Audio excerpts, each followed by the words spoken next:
Buenas tardes. La egiptología siempre ha sido un tema de extraordinario interés para toda clase de públicos. Desde hace justo 2 siglos, cuando se descubrió la enigmática escritura jeroglífica por Champollion, y sobre todo desde que hace justo un siglo se descubriera la tumba de Tutankamón. Este es el gran éxito de la egiptología, el sentimiento de un patrimonio que es sentido como propio por toda la humanidad. Pues bien, podemos destacar que durante 3 meses Almería y el Museo de Almería ha sido el epicentro de la egiptología española, porque por primera vez en España se ha expuesto de forma conjunta el trabajo de las 11 misiones arqueológicas españolas que hoy trabajan en Egipto. Y este trabajo se ha expuesto en Almería, aquí, en nuestro museo. Una iniciativa que ha sido avalada y celebrada por los directores y directoras de las misiones arqueológicas españolas en Egipto, que además han participado en un ciclo extraordinario de conferencias en nuestro museo para dar a conocer a los almerienses sus trabajos. Todo ello ha estado acompañado de un amplísimo programa de actividades para todos los públicos, desde visitas guiadas, talleres infantiles, cine. Y hoy, con la clausura, se presenta la magnífica publicación del catálogo de la exposición, que permitirá dejar constancia de todo este proyecto que no acaba hoy, porque hay instituciones que se han interesado en llevarla a sus ciudades. Finalmente, quisiera subrayar que para Amigos de la Alcazaba es una satisfacción poder colaborar una vez más con las instituciones en proyectos como este, en los que hemos puesto toda nuestra ilusión, todo nuestro trabajo y recursos. Nuestras felicitaciones especiales a Carlos Fernández, director del museo, que hoy no puede acompañarnos, y a Esther Pons, conservadora del Museo Arqueológico Nacional, por el extraordinario trabajo que han realizado. Y, por supuesto, a la Consejería de Cultura y Patrimonio Histórico, a nuestra delegada Eloísa Cabrera y al Museo de Almería con todos sus trabajadores. A continuación, Francisco Verdegay, portavoz de Amigos de la Alcazaba y uno de los comisarios de la exposición, presentará la conferencia de Maite Mascor y Esther Pons, última del ciclo sobre la arqueología española en Egipto. Así es que muchas gracias a todos ustedes, a todos los ponentes y hoy a Esther y a Maite Mascor.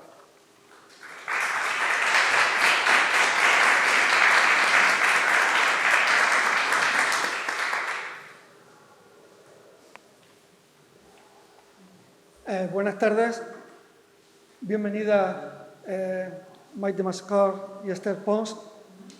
Espero que os sintáis bien acogida aquí en Almería y en el museo. Bienvenido también a algunos de los amigos que he visto que han estado estos días con la Asociación Amigos de la Alcazaba en Egipto y que hemos regresado recientemente. Y un saludo especial para Carlos Fernández, director del Museo de Almería, que después de un año de trabajo en este proyecto tan ilusionante en el que ha puesto tantísimo de su parte, pues la mala suerte de que está confinado por el tema COVID y no ha podido precisamente estar hoy en el que se clausuraba la exposición y acompañar además a nuestra invitada, a la profesora, a la doctora Maite Mascor y Esther Pons. Bueno, quisiera presentarles a Maite Mascor y Esther Pons, que son ambas directoras del equipo de excavación de la misión arqueológica de Osirrinco.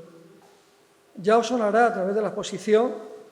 Osirrinco es una antigua ciudad egipcia situada en la actual población de El Benassa, a casi 200 kilómetros al sur del Cairo, junto al canal Bahr Yusuf, que fue la capital del 19 nomo del Alto Egipto y muy importante en época saíta, grecorromana y paleobizantina, entre aproximadamente el siglo VII a.C. y el siglo VII después de Cristo. Redescubierta por Vivant Denon durante la famosa expedición científica de Napoleón y a finales del siglo XIX, excavado por el famoso arqueólogo británico William Finter Petrie. Desde 1992 es investigada por una misión, la segunda más antigua de España, en Egipto, que en estos 30 años ha desarrollado un trabajo enorme con importantes descubrimientos de los que esta tarde nos van a hablar. Entre ellos, realizada hace apenas un mes, en su última campaña, una tumba intacta y sellada, y me quedo aquí para que lo comentéis con detalle y sin contar el final. Muy brevemente quisiera presentaros a la doctora Maite Mascort Roca, con un amplio currículum del que destacamos que desde el principio mostró su interés por la egiptología, licenciándose en Historia por la Universidad Autónoma de Barcelona. Después realizó el máster y el doctorado en Arqueología por la Universidad de Barcelona, siendo su tesis sobre el Osirión de Osirrinco, estudio arqueológico de los rituales del culto a Osiris entre los siglos 7 a.C. al segundo después de Cristo. Arqueóloga de la Generalitat de Cataluña, ha sido vicepresidenta desde el año 1988 de la Sociedad Catalana de Egiptología, profesora del curso de extensión universitaria de la Universidad de Barcelona y de los cursos Arte y Religión en el Antiguo Egipto, autora de numerosas publicaciones, revistas nacionales e internacionales, colaboradora, autora y asesora científica de temas de Egipto en la revista Historia National Geographic. Además, participa como ponente en numerosos congresos nacionales, internacionales, cursos y conferencias. También tiene un gran trabajo como comisaria y asesora científica de exposiciones y montajes museográficos, destacando brevemente Tutankamón, fotos de un descubrimiento, y Egipto milenario, vida cotidiana en la época de los faraones, ambas en Barcelona, o la realizada en Egipto para el Museo Nacional de la Civilización Egipcia en el Cairo, de reciente inauguración, o el Gran Museo Egipcio del Cairo, de próxima inauguración. Así que, bienvenida. En cuanto a Esther Pons, bueno, en primer lugar, Esther Pons ya la conocemos porque es una persona que ha colaborado desde hace unos años con nosotros, con Amigos de la Alcazaba, tanto en la exposición que se realizó dedicada a Tebas, como en la inauguración de todo este programa el día 4 de noviembre con una conferencia sobre Tutankamón. Así que 3 meses después está con nosotros ahora para la clausura. Se formó con profesores como Josep Padró, que sabéis que es una auténtica institución de la egiptología española, que fue la persona que dirigió su memoria de licenciatura y tesis doctoral. Como arqueóloga participó en Heracleópolis Magna, la más antigua misión arqueológica en Egipto, y desde hace 20 años la conservadora jefa del Departamento de Antigüedad Egipcia y Oriente Próximo del Museo Arqueológico Nacional.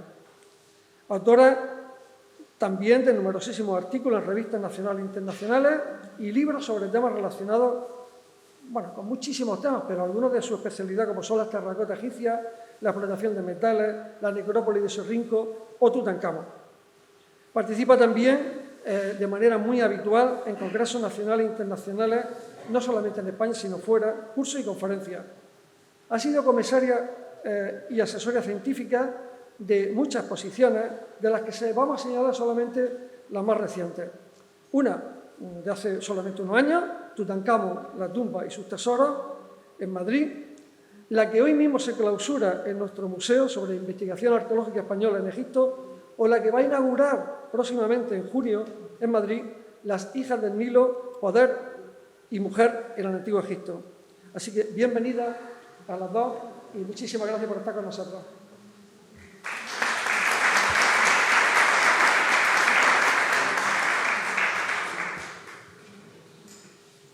Bueno, hola, buenas tardes a todos y bueno, muchas gracias. ¿Sí? ¿Más cerca? Espera.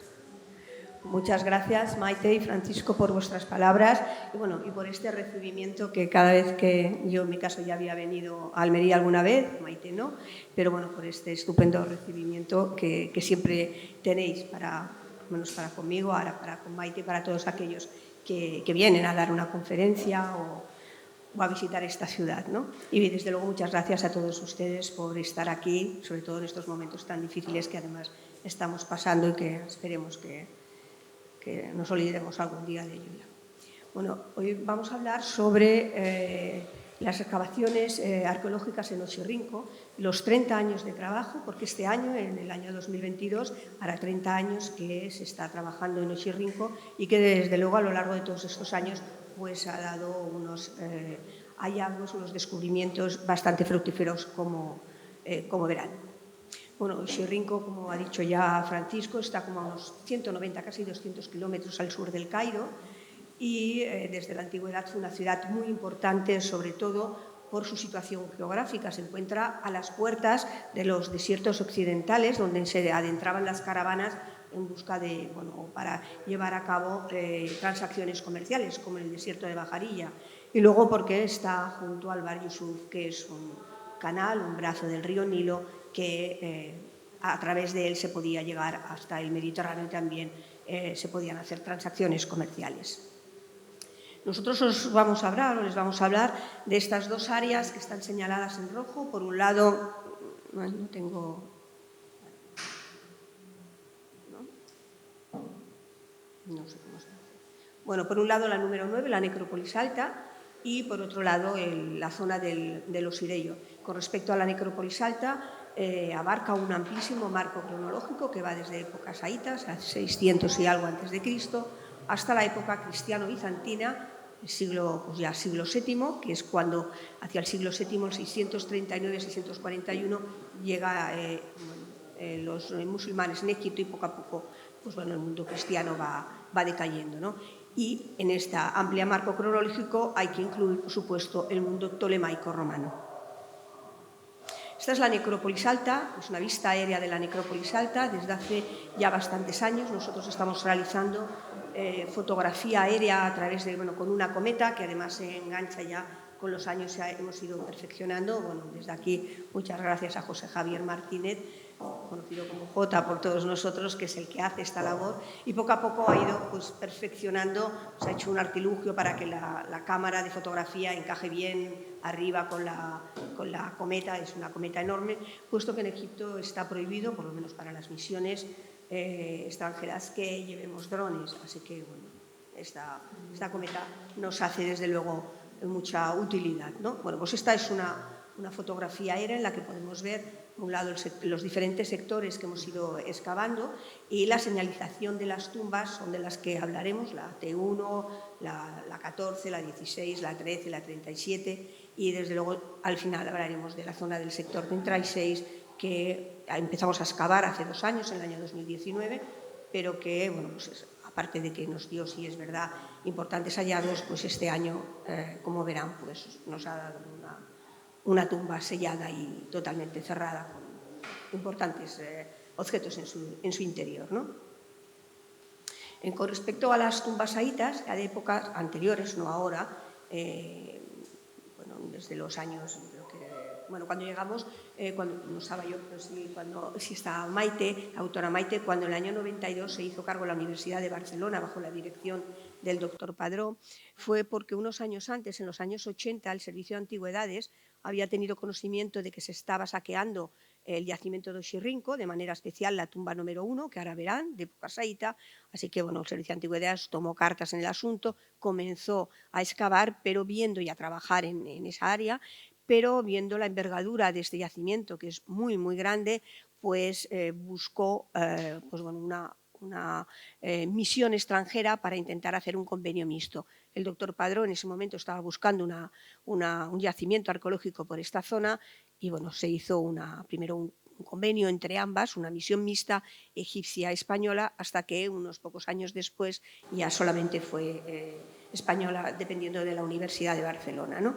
Bueno, pues esta es la tumba número 1. Hoy en día está tapada, con excepción del pozo. El pozo, es que no tengo el manual, no sé cómo se mira esto. Bueno, no sé.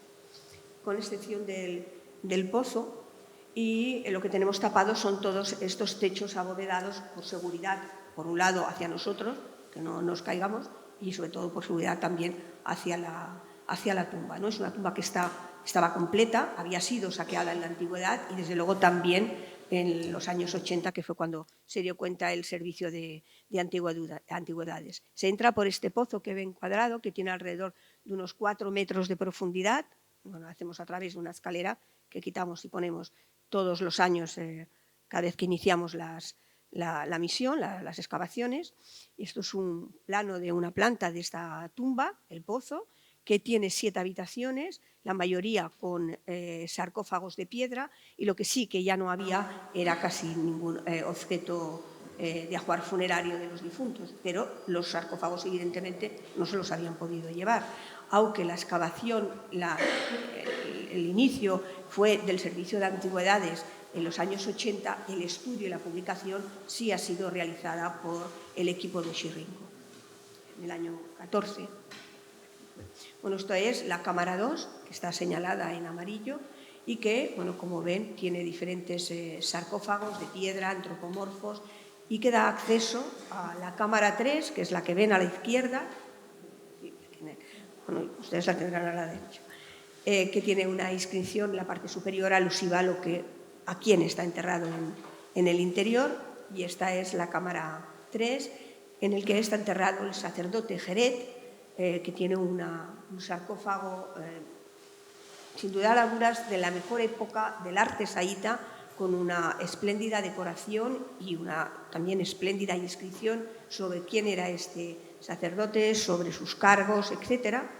Pero quizás lo más importante es la pared oeste, cubierta de inscripciones y que aluden a este sacerdote como profeta de Bastet, del Perjef, que la doctora Maite ya hablará algo sobre lo que es el Perjef, y profeta de Tueris. Además de ese magnífico techo estrellado que, aunque es corriente en las tumbas egipcias, el cielo estrellado, en Oxirrinco hasta ahora no nos había aparecido ninguna.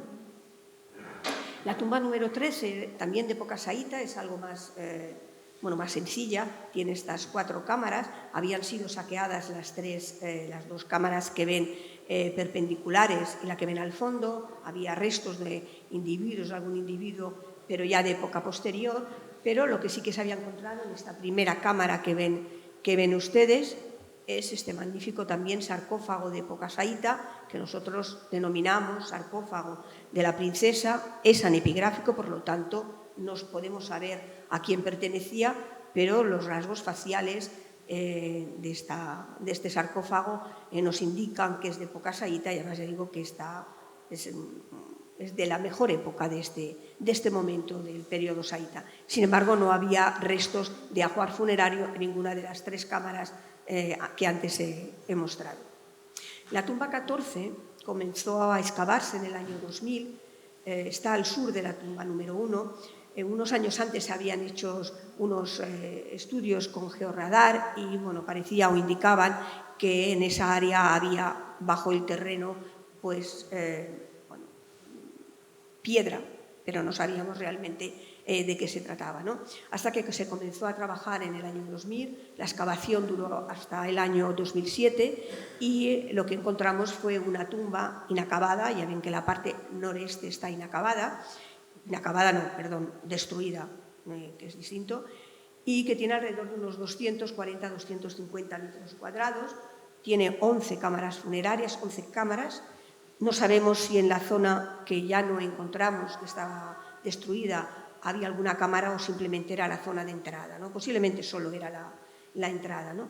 De todas estas cámaras, la cámara 1, la 10 y la 11 aparecieron sin ningún resto de cultura material, no había ningún sarcófago, ningún individuo, por lo tanto desconocemos cuál es el uso de esta tumba, pero sí las cámaras 2, la 3, la 4, la 5, la 6, la 7 y la 9, la 8, sí tenían numerosos sarcófagos, como veremos, y en el caso de la cámara 3 era una cámara ritual donde se llevan a cabo actos rituales, porque había un altar, podrán verlo, y la cámara 4 tenía en uno de los laterales de las paredes, en el oeste, un gran número de objetos que formaban parte de una ofrenda, ¿no? Y estaban intactos. Esto sí que se encontró in situ, cosa que lo que habíamos encontrado en la tumba, lo que encontramos, que fue muy numeroso en cuanto a ajuar funerario, estaba bastante revuelto porque la tumba había sido saqueada, gran parte de la estructura de la tumba estaba destruida, al contrario de la tumba 1, que estaba completa arquitectónicamente, pero no había objetos. Bueno, pues aquí sí había objetos, pero estaba muy destruida arquitectónicamente.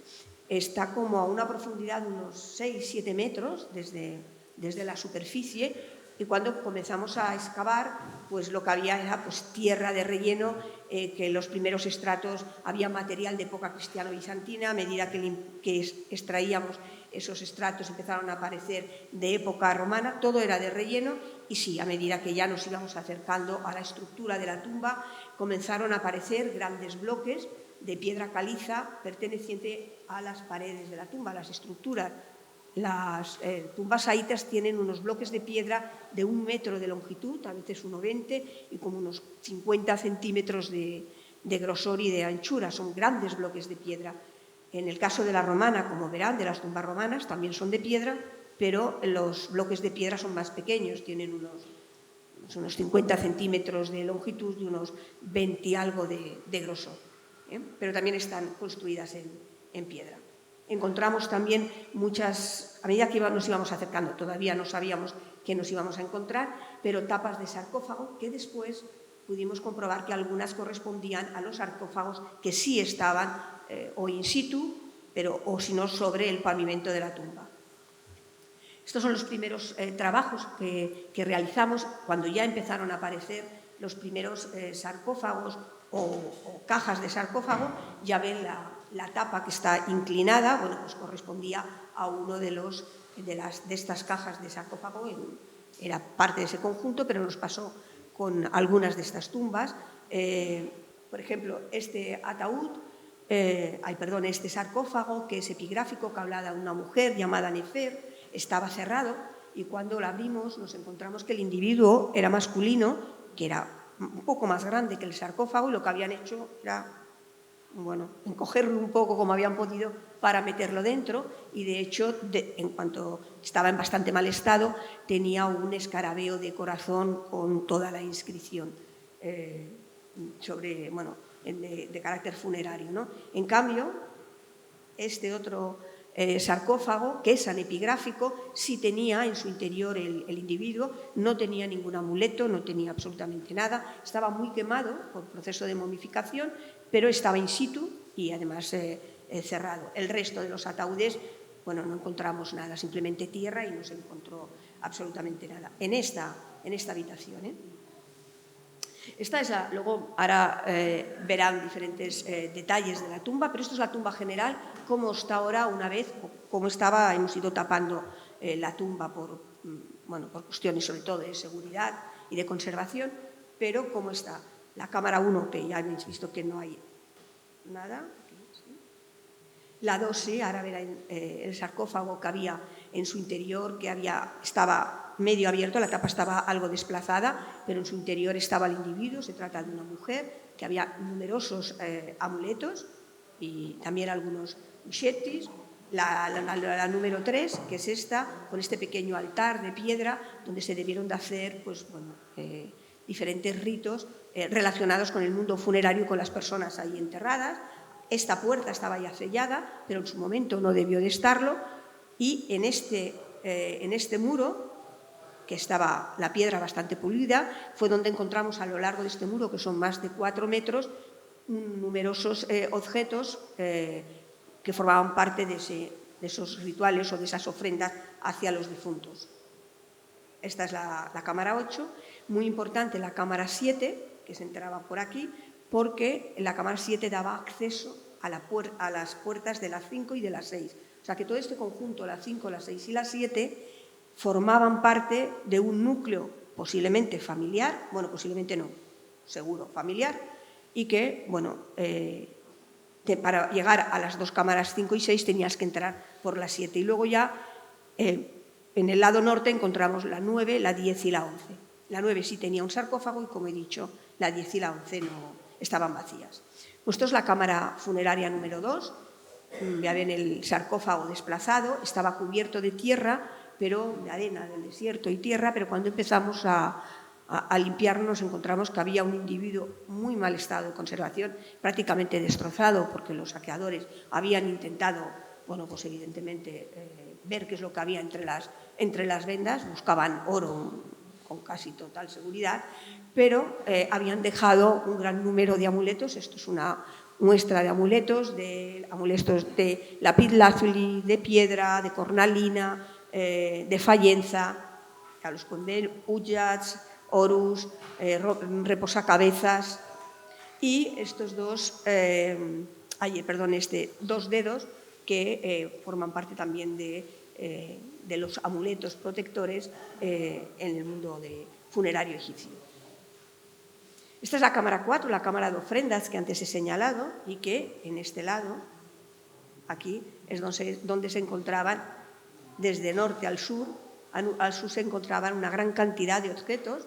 Como ven, había muchos platos de cerámica, vasitos pequeños, jarras de pequeño tamaño, pero encontramos estos 3 vasos de piedra, estos 3 grandes vasos de piedra.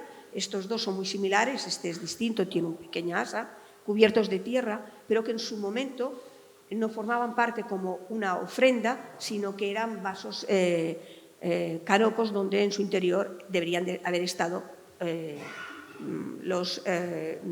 las vísceras momificadas de algún difunto que nosotros desconocemos. En el vaso este de fayenza que ven aquí sí había una víscera, pero estaba totalmente destrozada y no sabemos realmente a qué víscera se correspondía. También encontramos esta olla de barro no cocido, que en su interior había un gran número,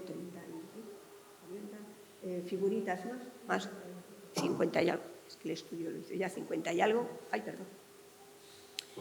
figuritas de Osiris de bronce. Y bueno, aquí mostramos pequeños detalles de estos vasos de piedra, las figuras de Osiris, con una tipología distinta cada uno, este pequeño modelo de vasos canopos, y estos vasos de libación. Hay 9 aquí en esta imagen, hay 7, pero encontramos 9, y numerosos, ya digo, platitos pequeños, hondos, llanos, pequeños cuencos o jarritas, etcétera, que formaban parte de estas ofrendas.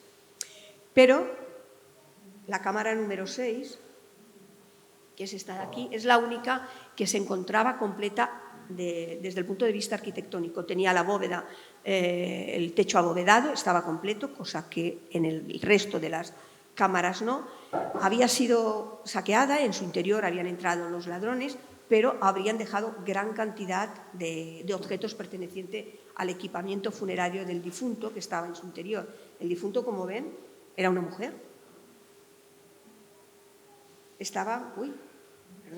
Estaba totalmente quemado, destrozado.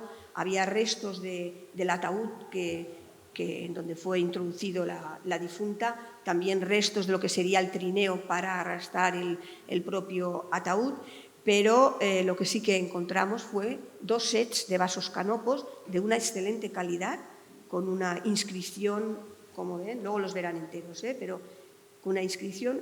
Un primer set hablaba de Tadijor, que es esta señora de Tadijor, cuyo esposo era Guajibre, pero el otro set, que no entendíamos el porqué, hablaba de una persona que se llamaba Padinate y que era su hijo, pero realmente los huesos eran de una mujer. Así que, bueno, lo entendimos al año siguiente, porque ya nos tuvimos casi que ir, pero entendimos. Había numerosos, unos 400 usheptis, no muy grandes, entre 6 o 7 centímetros, anepigráficos, pero 12 de ellos, que eran de tamaño algo más grande, sí tenían en el dorso una inscripción que ponía Osiris Tadijor.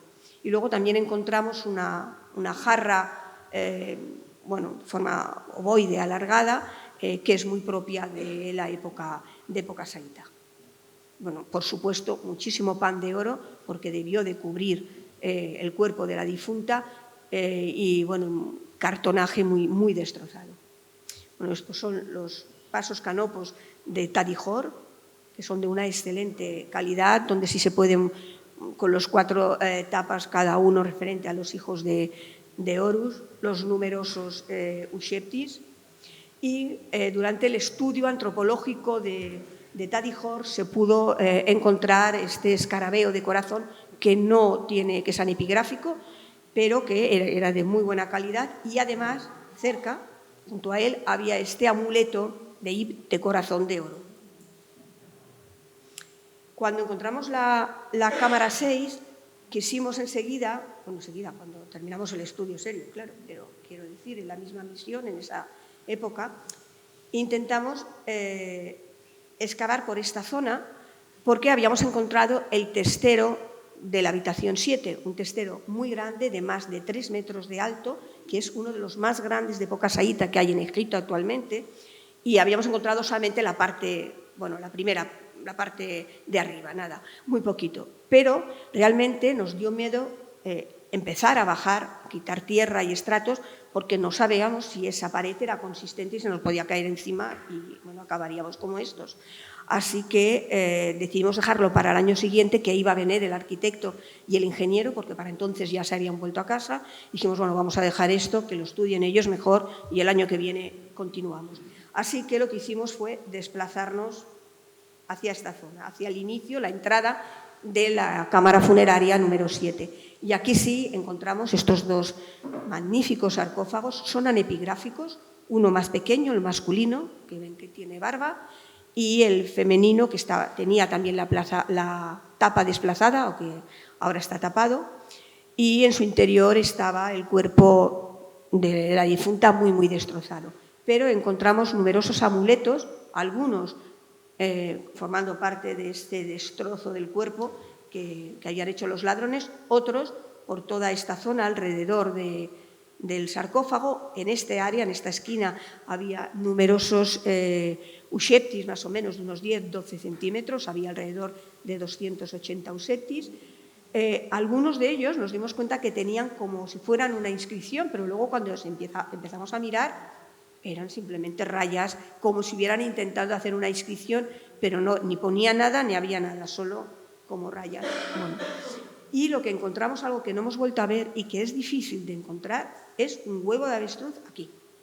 El huevo de avestruz es sinónimo lo es en otras culturas, aquí en España lo es, y en el sur, por supuesto, más, es un sinónimo de renacimiento, de nueva vida, etcétera, ¿no? Y aquí había un huevo de avestruz, cosa que en Egipto no se encuentra. Ni nosotros hemos vuelto a encontrar ninguno en Oxirrinco. Estos son los dos sarcófagos ya cerrados. Nosotros siempre cerramos los sarcófagos, entre otras cosas porque el propio Servicio de Antigüedades así lo indica, es un problema también de seguridad y de respeto. Así que lo cerramos siempre. Y esta tapa de sarcófago que ven había sido encontrada en la cámara funeraria número 5, pero que estaba vacía y solamente se encontró un amuleto de oro que ahora verán. Este es el testero de más de 3 metros. Y claro, cuando nosotros solamente teníamos, además se ve un poquito más claro porque estuvo más tiempo destapado, nos dio miedo que se nos venciera. Pero sí, cuando empezamos a bajar, encontramos una inscripción, que aquí pueden ver el detalle, que hablaba de Padinei, hijo de Wahibri de Tadijor, profeta de Amón, de las aguas y escriba de Bastes del Perger. También era escriba real de todos los bienes del Perger, profeta de Osiris, Socaris y de todos los dioses. Pero para sorpresa nuestra, cuando acabamos de limpiar todo ese testero y bajar, nos encontramos con el sarcófago de Padinei. Hoy en día está considerado uno de los mejores sarcófagos de época saíta de Egipto. Está totalmente cubierto de inscripciones. En los laterales, ahora verán los detalles, están las dos figuras de las cabezas de halcón, la diosa Neit en la cabeza, la diosa Maat en el pecho y en los pies la diosa Isis, con figuras de divinidades, con figuras del propio Tadijor y luego, bueno, el rostro. Este es. Tiene la barba totalmente trenzada, perfectamente acabada, como también trenzada, la corona tripartita con la corona, la peluca, perdón, con parte como de alado, todavía conserva restos de pintura negra. Encontramos, había sido saqueado, el cuerpo estaba muy mal, porque la tapa estaba algo desplazada, pero encontramos bastantes objetos, láminas de oro, aunque esta que ven aquí, la de abajo, esta es la que se encontró en la cámara funeraria número 5. Y como detalles, las cabezas de Horus Halcón protegiendo al difunto, este collar User, que está aquí, como si fuera un cesto de mimbre con las ovas en la parte inferior, la diosa Neit en la cabeza, protegiendo al difunto. Hay la diosa Neit, está aquí, la diosa Isis y la diosa Maat con las alas esplayadas, todas con las alas esplayadas, protegiendo al difunto. Y esta es la cámara 6 con respecto a la cámara 7, como está ahora. La cámara funeraria número...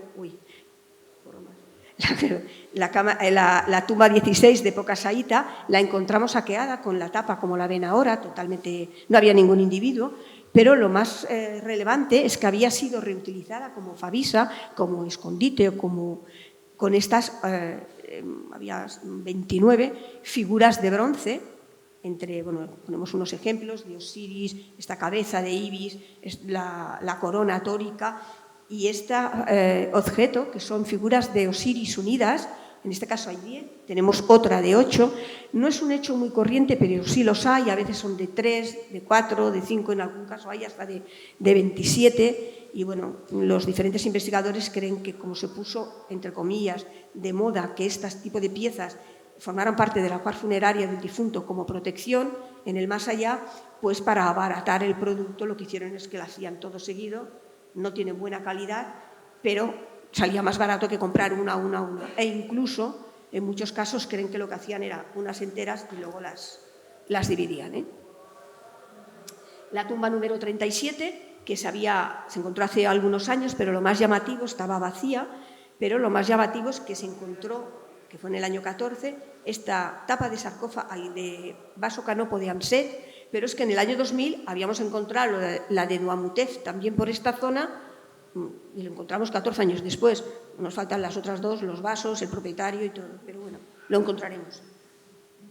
Las tumbas de época grecorromana, que serían la 3, la 4, la 11, la 12, la 23 y la 31. Pero bueno, pasaré rápido, esta es la número 3, que tiene dos sarcófagos de piedra grandes con una decoración, como ven, del dios Osiris con la diosa Isis, Nephthys, el sacerdote con este pebetero y el dios Anubis y los diferentes genios también. Aunque no lo ven muy bien porque se conserva muy mal, este es un dibujo, pero en esta zona de aquí se encuentra dibujado, ya muy deteriorado, el dios Osiris, símbolo de la ciudad, frente al dios Lepidoto, al pez Lepidoto, Oriente y Occidente, uno la vida, el otro la muerte, Osirrinco es la muerte, y se encuentran afrontados, que ya aparece y lo veremos en algunos cartonajes. En la tumba 4, que no estaba ya en muy buen estado, lo que se encontró fue esta máscara dorada de una mujer y en las diferentes, en la cámara 11, la tumba 11, que tiene 3 cámaras, encontramos esta máscara, que es máscara y yelmo de una mujer, se ven claramente los pechos de más o menos siglo II, quizás a inicios del 3, de época romana. Este cartonaje con la imagen, un detalle del pez Osirrinco, pero que también tiene el dios Tot, y una serie de divinidades. En Egipto, el mundo tolemaico romano le ve una clara influencia de las costumbres religiosas egipcias, pero también el mundo egipcio cogerá costumbres de época tolemaica romana. Hay un claro sincretismo entre estas culturas.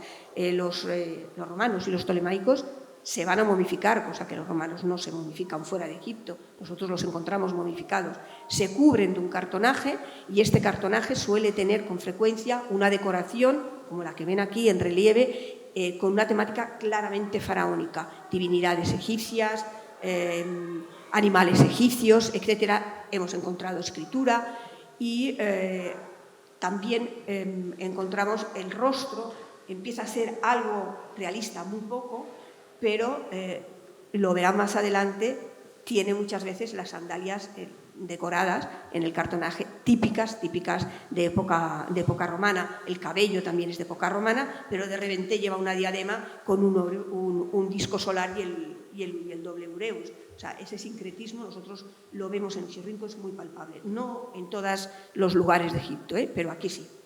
Y este otro sarcófago, que hay otro ataúd, que de nuevo vemos también al dios Osiris, hay al dios Oxirrinco en este lado, y el epidoto.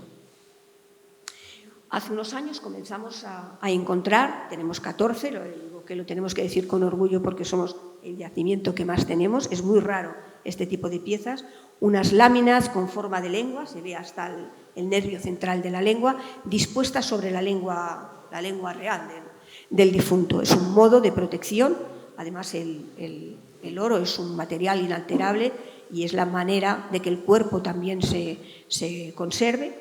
Y bueno, en este caso estaban en estas tres, pero si ven el detalle está aquí. ¡Ay! Perdón. La figura de la lámina de oro. Pero también hemos ido encontrando, que hemos encontrado un total de 14.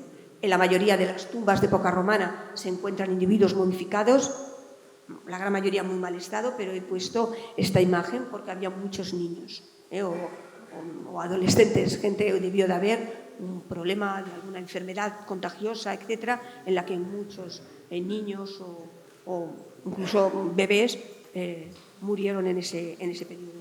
Otro cartonaje tipo yelmo, también de una mujer, y este es el único pez Oxirrinco que hemos encontrado en Oxirrinco, a pesar de que es el símbolo de la ciudad, pero es verdad que a mediados de los años 60 aparecieron en todos los numerosos tiendas de compraventa de piezas de antigüedades, cientos de figuras de Osiris, de Oxirrinco de bronce. Alguien hizo excavaciones clandestinas, por supuesto, y hoy muchos museos, coleccionistas privados, etcétera, tienen los peces Oxirrinco como parte de su colección, que por cierto el pez Oxirrinco es la representación, porque el pez Oxirrinco es femenino, es la representación de la diosa Tueris en Egipto, en Oxirrinco. En Oxirrinco la diosa Tueris no aparece como lo conocemos todo, con ese cuerpo de hipopótamo, los pechos caídos, la cola de cocodrilo, los pies como de león, en absoluto.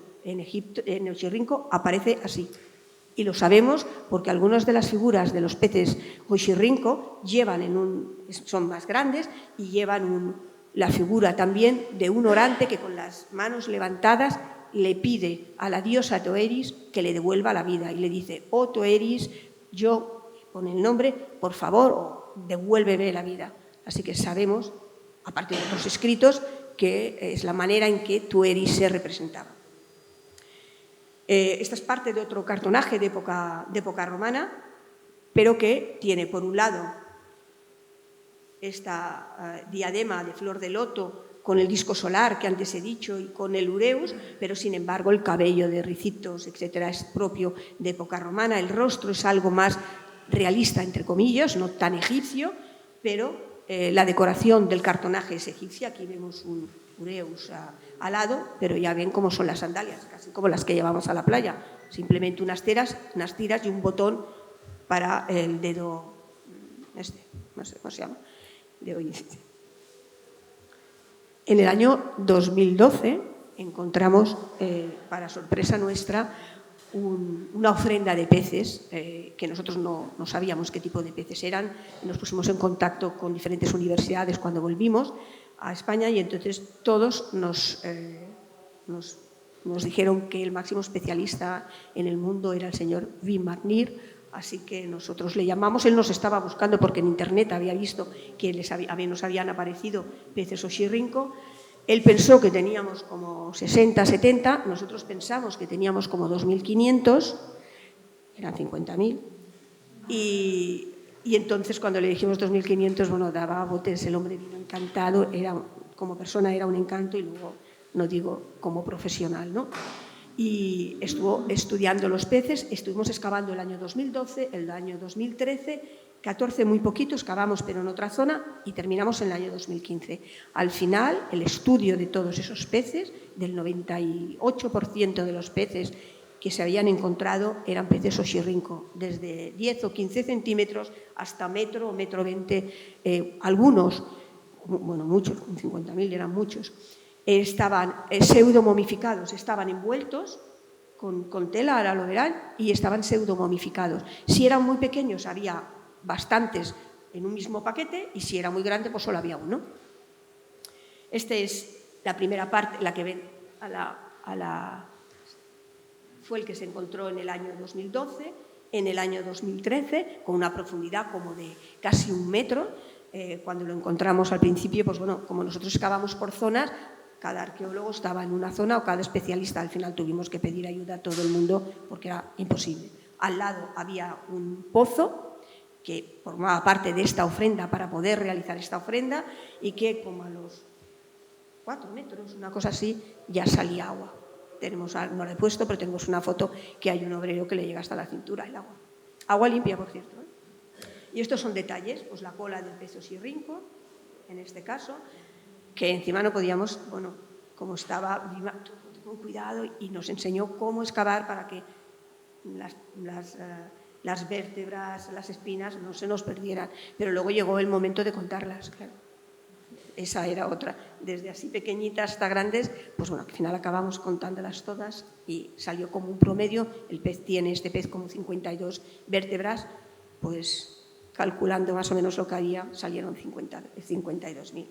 Las escamas del pez, pseudomomificado, hay tejido, y el único objeto que encontramos fue una corona atórica de un pez oxirrinco que debía de tener, si la corona tiene unos 12 centímetros o 13, pues debía de ser un tamaño de 50 centímetros, pero que no lo tenemos. No sabemos si era de madera o de qué otro objeto, pero de otro material, pero no lo tenemos. Y esto es un momento ya de la ayuda total que no podíamos, bueno, pues el equipo de oxirrinco, casi todos, nos íbamos turnando para intentar sacar lo máximo. Bueno, y aquí este conjunto de, no sé, muchas, que teníamos que ir contando una por una. Y el pez oxirrinco, que existe, evidentemente, es muy malo, ya les digo. Y de época, bueno, de este ya acabaré, empezará mi compañera. El sector 26, que antes en la foto aérea que han visto se encontraba a la derecha. Encontramos estas, bueno, eran 4 tumbas, aquí muestro 3, pero la 18 y la 19 eran las más interesantes. La 18 porque tenía esta decoración hacia el oeste del dios Osiris, es una doble decoración, por un lado Osiris y el oferente, también lo vemos en el lado izquierdo, pero está en peor estado.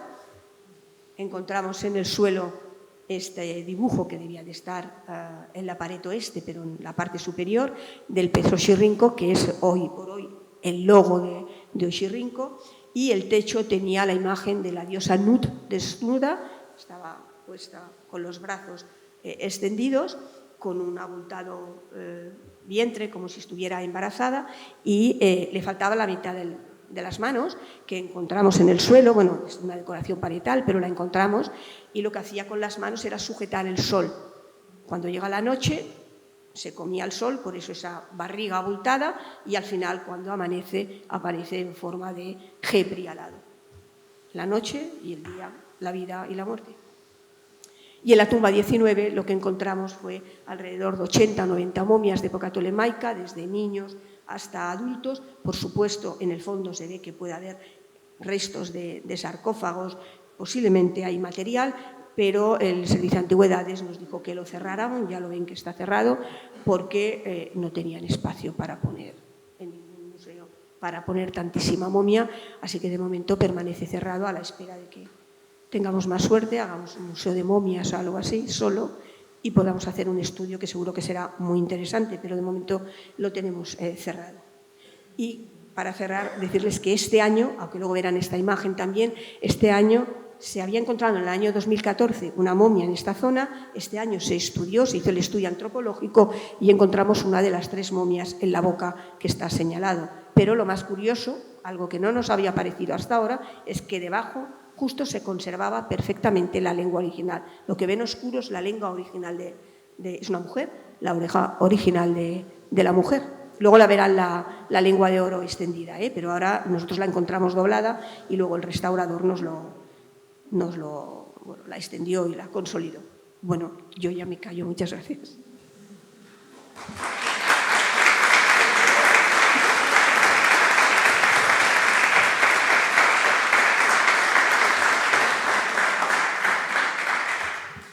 Pero Esther volverá después. Yo intentaré ir muy rápida. Nosotros hemos empezado a explicar de más antiguo a más moderno. Entonces, primero van los saitas, después los griegos, los romanos, y llegamos a la zona de la necrópolis alta, a la zona bizantina, o a la época bizantina. Por los papiros, porque Oxirrinco es una ciudad en la que en el siglo XIX habían ido unos ingleses, se llamaban Grenfell y Hunt. Queda fea la expresión que voy a decir ahora, pero a la caza de papiros, porque solo les interesaba recuperar papiros, no hacían excavaciones arqueológicas sistemáticas, iban solo en busca de esta documentación, pero gracias a ella sabemos que Oxirrinco en época bizantina había tenido una comunidad cristiana muy abundante. Hablan de unos números desorbitados de monjes, de comunidades femeninas, de monjas, de pequeñas celdas de oratorio, de iglesias, y después veremos la gran basílica también cristiana. Pero no tenemos que olvidar que estamos en una zona de necrópolis y, por lo tanto, lo que yo les voy a enseñar ahora son lo que nosotros hemos denominado casas funerarias. Las denominamos así porque en la parte superior, esto que ustedes ven aquí, de color como marrón, porque todas las construcciones de época bizantina están hechas con adobe, es decir, con ladrillos secados al sol, pero no construyen en piedra como los romanos o los griegos, los saitas, pero sí que reutilizan las tumbas que tienen debajo, estas tumbas romanas más antiguas, para enterrar a los difuntos. Es decir, que lo que ven blanco, que está debajo de las casas funerarias, están reutilizadas por los bizantinos, pero no lo habían construido ellos, sino que lo habían reaprovechado. Si ya lo tienen construido, pues ya mejor. Pero la parte superior, que ven esta estructura de adobes marrón, con muchos compartimentos, con muchas salas, son las habitaciones de estas casas funerarias en las cuales vivían una comunidad seguramente monástica que tenían relación con los difuntos que tenían enterrados en el subsuelo. Pero lo más interesante de estos conjuntos fueron las pinturas parietales que encontramos en algunas de estas salas. Ahora las ven in situ, tal como estaban, pero actualmente las tuvimos que desprender de la pared. Vinieron unos restauradores especialistas y hicieron el mismo proceso que cuando se extrajeron las pinturas de las iglesias románicas del Pirineo. La técnica es la misma. Primero limpian muy bien la pintura, pues le ponen una sustancia y vendas para que quede como un poco consistente, y entonces por detrás, poco a poco, con mucho cuidado, lo van cortando, teniendo en cuenta de no llevarse o cargarse la capa pictórica. Entonces esto lo ponen sobre una superficie dura, la llevan al laboratorio y allí la positivan. O sea, vuelven a reconvertirla tal como estaba sobre un soporte duro que realmente es de madera. Estas pinturas que les vamos a enseñar ahora actualmente están en el Museo Copto del Cairo. Y aquí el que vemos es una imagen de un águila que se nombra una águila psicopompa, es decir, el águila que ayuda a llevar el alma del difunto hacia el cielo, pero que, como decía Esther hace un momento, tiene un sincretismo con un horus, ¿no? Con un horus que también ayudaba pues, a llevar el alma del difunto hacia... Pero a las dos, la que más nos gusta es esta pintura, que si se fijan bien, seguro que lo reconocen. Es Jonás engullido por el monstruo. Claro, en Oxirrinco ya han visto que está muy lejos del mar y que ahí una ballena no la veían. Allí el monstruo era un gran cocodrilo y en la parte inferior vemos como el cocodrilo pintado en verde se come a Jonás, que saca los piececitos así, pero que saben que al tercer día el monstruo echa a Jonás y llega hacia la orilla y puede salvarse. En este caso, a los 3 días, Jonás también es expulsado del monstruo cocodrilo y reaparece como orante. ¿Por qué esta alusión en una casa funeraria cristiana? Porque ellos creían que era un simbolismo con la muerte y resurrección de Cristo. Cristo muere, está 3 días dentro de la tumba, es decir, dentro del estómago del monstruo, y a los 3 días resucita, igual que Jonás, a los 3 días sale como orante, ya devuelto a la vida. Y una de las pinturas más grandes y puede que más impresionantes es esta, que ocupaba la pared principal de una de las salas más grandes de esta casa funeraria, y es el momento en que esta casa se transforma también en un oratorio. O sea, sería la pared que decoraría pues, la parte donde se realizaban las plegarias. Y aquí vemos pues, lo que sería pues, un templete, ¿no? La escalera, ese templete cubierto con estos cortinajes típicos tan propios de la época copta, y con diversos cruces y diversas decoraciones, no todas de la misma época, ya que están unas superpuestas sobre otras. Y lo que les decía, haciendo referencia a iglesias, como la que hemos marcado con el sector 29, que excavamos con Esther, es una iglesia interesante porque iglesias hay muchas, pero iglesias funerarias hay pocas. Es decir, iglesias que estén relacionadas con el culto funerario. Y esta pequeña iglesia es pequeña, pero tiene todo. Tiene una entrada, tiene un atrio, tiene una cabecera, y se conservan todavía in situ las basas de las columnas, es decir, que si algún día la podríamos levantar, restaurar. Hemos encontrado todos los capiteles, unas decoraciones magníficas, y los fustes de las columnas. Y están directamente asociadas a unas criptas que están llenas de difuntos, que están en proceso de excavación. Tenemos que excavar poquito cada año porque una vez excavado, las antropólogas estudian cada individuo y el estudio es lento. Por lo tanto, hemos excavado, me parece que media cripta, que le hemos llamado la cripta número 1, hemos excavado 60 individuos y no hemos llegado ni a la mitad. Es decir, que tenemos 6 criptas, la que tenemos para... Yo no lo veré, pero que decir, lo tenemos para muchísimo tiempo. Pero el que sí que está marcado en el centro es el sector 24, es lo que les he dicho antes de la gran basílica cristiana. Esta gran basílica... Les hemos querido traer esta foto para que vieran la gran cantidad de elementos arquitectónicos que hemos encontrado destruidos. Porque, así como las otras zonas de la excavación no se ven que estén arrasadas, sino que están destruidas por el tiempo. Pues, se han ido cayendo y las encuentras pues, los elementos por el suelo.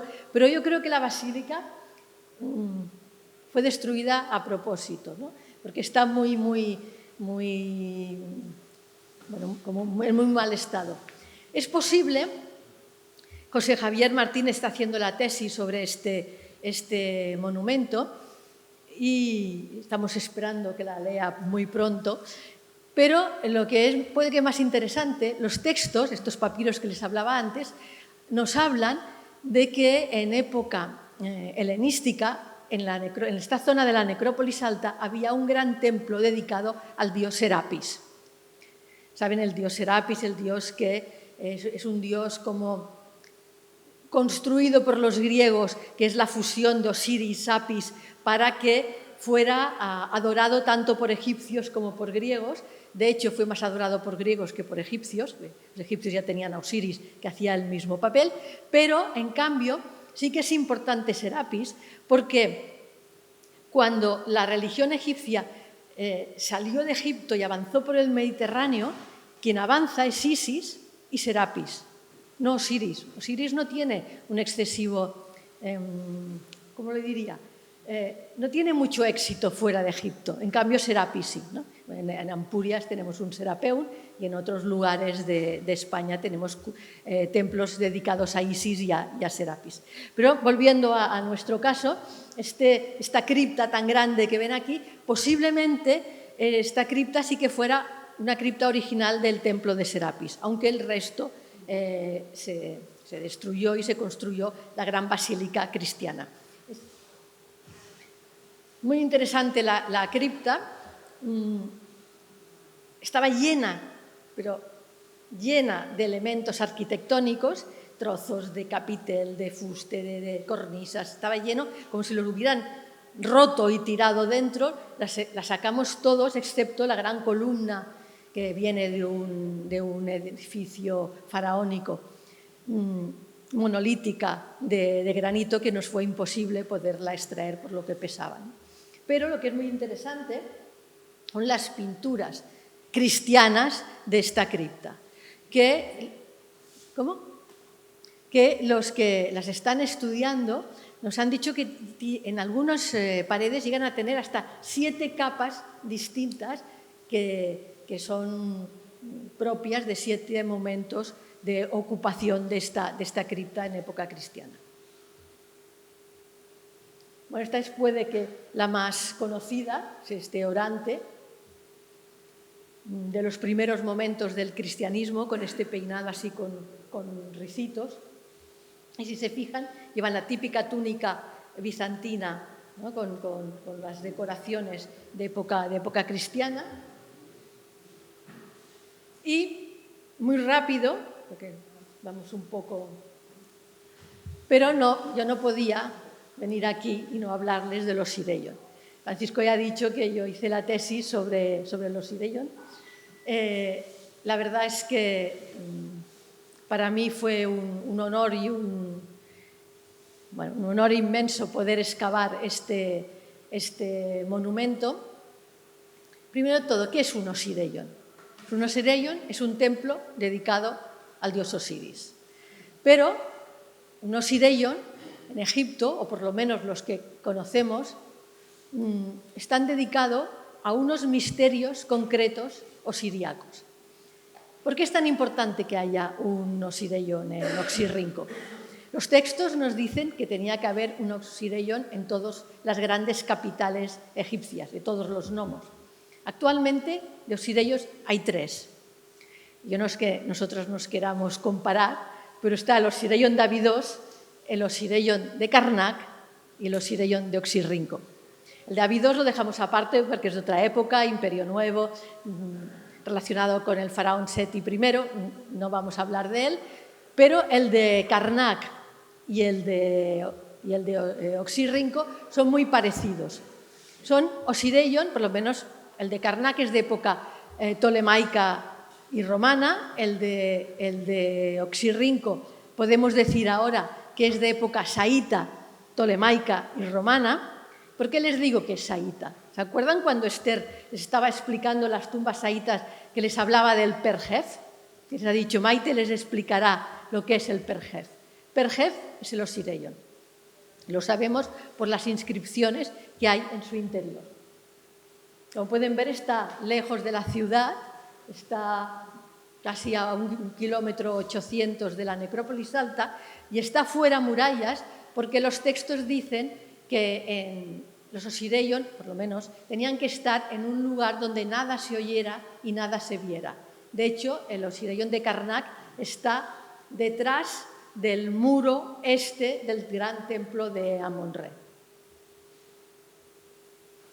Esta es una foto tomada con la cometa famosa que ya hemos hablado y lo que nos vemos a primera vista es que hay un espacio delimitado con una muralla y que hay unas pequeñas construcciones. La verdad es que nosotros pensábamos que en su interior sería mucho más grande, pero ocupa solo como si dijéramos la mitad del espacio que vemos en superficie. La muralla sirve para delimitar el espacio sagrado y estaba en mal estado de conservación, pero se veía una entrada y les he puesto aquí estas 2 monedas porque ahora sabemos que el Osireyón se abandonó, se dejó de funcionar en la época, más o menos en la época de Adriano, el siglo II después de Cristo. ¿Por qué es tan importante hablar de Adriano? Porque Adriano fue el emperador romano que más visitó Egipto, que más relación tenía con la cultura egipcia. Si se acuerdan, relacionado con Adriano está Antinoo. amante, que se murió ahogado en el Nilo y, por lo tanto, como se murió igual que Osiris, ahogado en el Nilo, fue divinizado como el Osiris Antinous. Es decir, Adriano, sabemos también por los textos, que visitó Oxirrinco y durante su época el Osiraion tuvo otro momento como importante de utilización. Lo que es importante es tener la idea de que se entraba por la puerta, ¿no? Por la sala C, hacía así, giraba, hacía así, es decir, que todo ayudaba a este misterio. Porque ¿qué pasaba dentro de los Osiraion? Muy rápido, cada año se celebraba durante el mes de Joyá, que es el cuarto mes de la inundación, es decir, cuando llega la inundación, cuando llega la vida a Egipto. En el cuarto mes, el agua que ha llegado empieza a retirarse lentamente y es cuando crece la vegetación. Cuando crece la vegetación, crece la vida. Cuando crece la vida, ayuda a que los difuntos puedan renacer en el más allá, y también los Osiris. Entonces, cada año, en el templo de la ciudad, se hacían unos moldes con la efigie de Osiris, se ponía tierra del limo, de este limo que llegaba con la inundación, se plantaban semillas, generalmente de cebada, y se regaban. Entonces, crecía. Entonces, estos moldes que tenían la forma de Osiris les llamaban Osiris vegetantes. Cogían los dos moldes de Osiris, lo vendaban, le ponían los amuletos, lo colocaban en el templo para que durante un año pues, la gente los fuera a adorar. Los del año pasado los volvían a vendar y por la noche, el último día del mes de Joyac, el último día de la fiesta, iban en procesión a este lugar recóndito y oscuro y enterraban, estos se llaman simulacros de Osiris, ¿dónde los enterraban? Bueno, primero hacían el ritual delante de la gran estatua de Osiris que mide 3,30 metros, pero los enterraban en estas dos galerías que salen de la sala principal. Bueno, esta es un detalle, la pobre estatua de Osiris estaba en un poco mal estado de conservación. En la galería A, que es una galería de época helenística, y la galería 12, que es de época romana. Pero si se fijan, a los pies de la estatua de Osiris hay como unos pequeños agujeros, que es donde se enterraban estos simulacros en época saíta. Por eso decimos que en época saíta los sacerdotes de las tumbas saítas eran profetas del Perjef, o sea, eran profetas de este templo. Estaban vinculados a este culto osiriaco. Y además sabemos que es el Perjef, lo veremos ahora. Bueno, primero lo haremos al revés. Veremos primero la romana y después la helenística, porque va mejor para el recorrido y voy muy rápido. Pues no, veremos primero la helenística, que es la gran galería que mide 30 metros. Y si se fijan, en la parte superior de estos nichos, que es donde se enterraban los simulacros, bueno, aquí no se ve muy bien, pero están inscritos. Y en estas inscripciones nos dice el año, el faraón y el nombre del templo y el nombre del Osiris. Y tenemos desde Ptolomeo VI hasta los últimos Ptolomeos. Y siempre hacen referencia al Perjef, es decir, a la casa de la cabellera, o que es como se llamaba este templo. Así que entraremos en la pequeña galería romana, que en los nichos están en peor estado, pero en su interior lo que se encontraba eran, en este caso encontramos este material que ahora lo veremos con detalle, pues enterraban el simulacro acompañado de un material de protección y de ofrenda. Esto sería, claro, aquí entraron los ladrones que se llevaron el oro, las cosas que tenían un valor crematístico. No se llevaron una figura de barro, que ellos pensaban que era de barro, aunque en su interior tuviera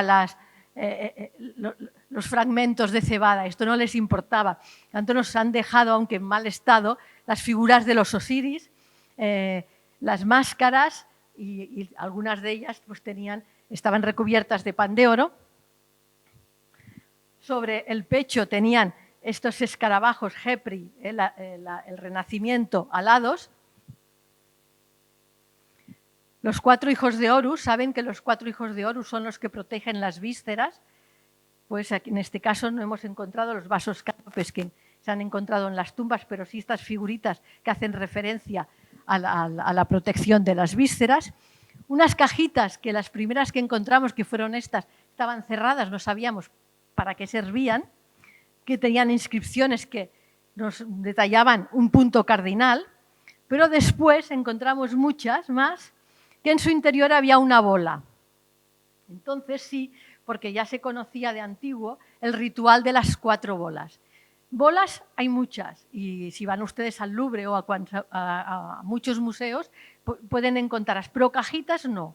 Cajitas en el único sitio donde la hemos encontrado por ahora, no digo que sea único, es en Oxirrinco. El ritual de las 4 bolas es que se tiraban a los 4 puntos cardinales, se convertían en fuego para proteger el simulacro osiriaco. O sea, como pueden ver, todo es como muy ritual y muy... Igualmente, los conos de Neit, que también con sus flechas, Neit es la diosa arquera, las tiraba también a los 4 puntos cardinales, multitud de amuletos que protegían estos simulacros osiriacos. Se fijan, los de la parte inferior son muy parecidos a los que encontramos en las tumbas saitas. Mesas de ofrenda en miniatura. Cuando nosotros éramos pequeños jugábamos a cocinitas, ¿no? Pero todo era en pequeño, pues aquí igual. Estos son mesitas súper pequeñas y también simulacros de pasteles, que son así, y de panes, que el pan es importante porque además es el signo jeroglífico que dice dar, o sea, también es como de ofrenda. Y paso a Esther. ¿Os sigo yo? Vale. Ahora sí que, muy rápido, no queríamos irnos de aquí sin explicarles las últimas novedades. En el año 2019 empezamos un sector nuevo, le hemos denominado Sector 36, que está al este de la tumba 3 y de la tumba 1. ¿Se acuerdan? La tumba 1 era una tumba saíta y la tumba 3 la de las pinturas. Y aquí pueden ver lo que excavamos el 19, el 20 y este año el 21. Fue una excavación que hacía mucho tiempo que queríamos excavar en esta zona y lo primero que encontramos fue claro, cuando empezamos un sector nuevo, siempre que encontramos arriba, lo bizantino. Antes no llegamos a los saíta, tenemos muchas horas de trabajo, ¿no? Y en la parte superior encontramos una casa funeraria, que la llamamos Casa Funeraria número 3, que puede que lo más interesante estaba en peor estado que la Casa Funeraria número 1 y 2, no tenía tantas pinturas, pero sí que era interesante que en la parte inferior de los muros, como para asentar, como elementos de fundación, habían, y en las paredes también, elementos reaprovechados de época romana, en los cuales encontramos pues, estas estelas, que aquí la ven, en la del centro es la que está más entera, pero la femenina y masculina estaban como enclastadas en medio de los muros de adobe. Esta parte de aquí, metálico, es un tintero. Hemos encontrado 3 tinteros, todos con la misma tipología, y hay uno igual que los en Játiva, ¿no? Que el doctor Padró hizo un artículo también con la misma tipología. Y siempre hacemos la broma de que ya que estamos en la ciudad de los papiros, que menos que encontrar los tinteros de los escribas, con los cuales, pues, además en uno de ellos había todavía los cálamos para escribir y dentro había como un material que era los restos de la tinta de escribir. Bueno, esto nos hizo mucha ilusión. Y después, pues, elementos de la cultura material de época romana, ánforas, lucernas, esta es muy interesante, pues lucernas, ahora estamos haciendo la publicación de las lucernas y tenemos ya como tres de lucernas, ¿cuántas? Más de 300 que estamos a punto, estamos en proceso de publicación. Esta es interesante porque hay como un caballero, ¿no? Un santo caballero, que están muy relacionados estos caballeros con unos santos muy nuestros, como son San Miguel y San Jorge, ¿no? Los santos caballeros en Egipto están relacionados con estos santos. Y en esta zona aparecieron una serie de tumbas de época romana, construidas con bloques de piedra caliza, pero en los estratos superiores, claro, en una necrópolis y tan fructífera, podríamos decir, como es la de Oxirrinco, no dejan un espacio libre. Es decir, la tumba romana, pero en los niveles superiores estaban llenos de inhumaciones de época cristiana. En este caso, solamente les mostramos un ejemplo. Es un niño, porque saben que en época cristiana el ajuar es muy escaso, porque al cambiar las creencias, un cristiano no necesita nada. El día del juicio final, pues resucitará y vivirá eternamente, pero no necesita llevarse nada a este día final. Entonces, los ajuares son muy, muy discretos, podríamos decir. Pero los que tienen un ajuar más abundante son los niños. En este caso, vemos aquí un esqueleto de un niño que tenía, ahí marcado con las cruces rojas, 2 cruces de hueso y un dado. Hemos encontrado muchos dados en enterramientos infantiles, como juego, pero este es único porque es de pasta vítrea y los demás eran de hueso. Estas son 2 de estas tumbas, la tumba 39 y 40, que pueden ver que tienen diversas cámaras. Se llegaba a ellas por medio de un pozo o de una escalera. Aquí ven la escalera. Pero nosotros siempre decimos que cada vez que abrimos un sector nuevo, encontramos cosas nuevas. Claro, momias romanas tenemos muchas, pero según qué sectores tenían las lenguas de oro. En este sector, que también tienen lenguas de oro, pero encontramos un elemento nuevo, que son estos sellos. Son unos sellos de limo que servían como para cerrar o lacrar estas vendas que tienen esta decoración típica de época helenística romana, estas decoraciones geométricas, y que, claro, la primera vez que los encontramos no sabíamos muy bien, que ahora ya que tenemos muchísimos más entre estos 3 años, seguramente sería como un amuleto de protección de estas vendas. Y algunos de ellos tienen impresiones con elementos faraónicos, como este Horus. Aquí vemos un proceso de excavación de estas inhumaciones con más sellos. Paso rápido, ¿eh? Y también la tumba 42 y 48. En la tumba 42 fue muy interesante porque salieron muchas momias con unas características que queremos destacar. Una de ellas es la momia que está más tocando a la pared, que es un hombre con este reticulado de vendas. La que está al lado era una mujer, que ya en la foto, porque el problema que tienen, que muchos de los cartonajes están, aunque no se vea, la capa freática está muy alta y está todo muy húmedo. Y a la que empezamos a excavar, a la que le toca el sol, se va la pintura, se destruye todo. Y bueno, esta era la máscara, como pueden ver la cara en mal estado, pero con una decoración todavía con elementos faraónicos, y también tenía 2 sellos. Es decir que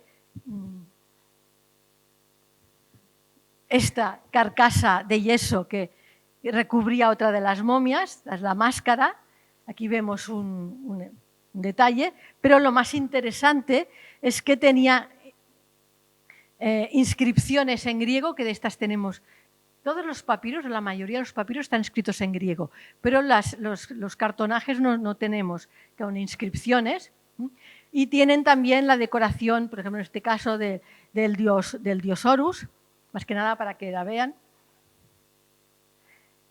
Y la tumba 48, que les voy a dejar un poco así en suspense, la excavamos en el año 2020, excavamos solo parte de la cámara número 1, que salió un sarcófago, y como pueden ver, la cámara que está abovedada tenía problemas de consolidación, era el último día ya casi de excavación, y dijimos, bueno, el año que viene continuaremos.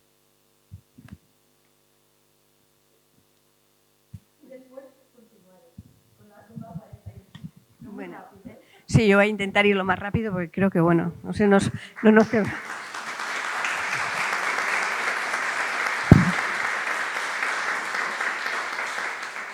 Bueno, en esta última campaña decidimos continuar hacia el oeste del sector 36, puesto que bueno, habíamos encontrado una serie de tumbas romanas y tumbas persas, que después hablará Maite, ya va quedando poco, pero bueno.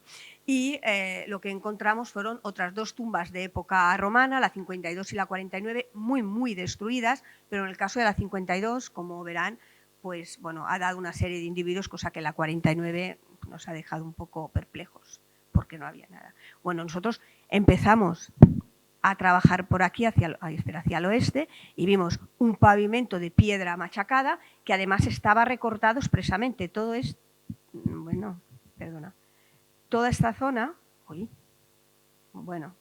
aquí, toda esta zona estaba, esto que ven, estaba recortado expresamente, no era un recorte intencionado, así que lo que hicimos fue avanzar por toda esta zona porque estaba cubierto y encontramos esta esquina, que sería como la esquina sureste de una habitación romana, claramente romana por el tipo de bloques de piedra de unos 50 centímetros por 20 y algo, como antes he mencionado, pero por primera vez nos aparecía un pavimento que estaba realizado con bloques de piedra irregular, algo más grandes y que pertenecían a una época anterior. Los pavimentos de las tumbas romanas llegas al suelo, al sustrato rocoso, a la roca, y ese es el pavimento por donde ponían los difuntos, ¿no? En este caso era la primera vez. Nos dimos cuenta cuando estábamos limpiando este pavimento que continuaba hacia el oeste y se metía por debajo del muro, como pueden ver. Así que continuamos excavando y al final este suelo de bloques de piedra acababa en una escalera grande, bastante destrozada, pero que nos ha dejado un poco sin saber todavía, queda mucho por excavar, sin saber todavía qué hacía ese pavimento, a dónde iba esta calzada y qué pasaba con esta estructura. Avanzamos hacia el norte, que es por aquí, y encontramos otra habitación romana también muy destruida, pero ya no tenía ese suelo de bloques de piedra. Y avanzamos toda esta zona y volvimos a encontrar otro pavimento similar, más pequeño, con una escalera más pequeña. Así que nos hemos quedado con una estructura romana, con 3 estancias, esta sería la tercera, muy destrozada, muy colapsada, que solo quedan prácticamente los cimientos, no había ningún individuo, no sabemos exactamente por qué está tan destruida y que una gran parte de la estancia 2 y 3 se mete en el perfil norte, por lo tanto no sabemos qué dimensiones tienen estas cámaras ni qué hay bajo estos grandes perfiles que tendremos que trabajar el año que viene. Por desgracia para nosotros nos hemos quedado pues, con una interrogante enorme sin saber por qué, porque nunca nos había aparecido una tumba romana tan destruida o una estructura romana tan destruida y mucho menos con una reutilización de este pavimento que en principio no parece que vaya a ningún lado, va a una escalera, pero ¿dónde está el resto? No lo sabemos. Pero bueno, el año que viene esperemos que si ampliamos por el perfil norte y el perfil oeste nos dé alguna solución. Pero lo que hicimos fue ampliar hacia el este, empezamos a excavar y encontramos al final un total de, una tumba, una cripta, pero en total hay 6 criptas cristianas. La mayoría están destruidas y la que mejor se conserva es la cripta número 2, que es la que ven aquí. Estaba un poco destruida la bóveda, pero en su interior había más de 60 individuos que han sido estudiados por las antropólogas, pero lo que nos interesa sobre todo es lo que había tanto al este como al oeste de estas criptas. en los estratos superiores encontramos varios individuos, dos de ellos, aunque nos interesa este, el 36232, que estaba vendado, es de época romana, estaba vendado muy mal, muy destrozado, con esa decoración geométrica, normalmente es como romboidal, pero le encontramos 29 botones de yeso cubiertos con una pintura dorada, ¿no? Es la primera vez que a nosotros nos aparece esto, pero no es la primera vez que aparecen los retratos del Fayum, salvando las distancias, ¿eh? O sea, no tiene, pero que en el fondo, si hubiéramos encontrado el vendaje en perfectas condiciones, los botones los hubiéramos encontrado así, como los retratos del Fayum. Es la misma época, estamos hablando del siglo II, solo que nos faltan los retratos del Fayum, que los encontraremos tarde o temprano, esperemos, ¿eh? Pero vamos, para que vean ese tipo de botones que aparece de manera muy especial en los niños, ¿eh? Aunque hay retratos del Fayum con todo el cuerpo en algunos individuos masculinos también, pero lo normal es en los niños.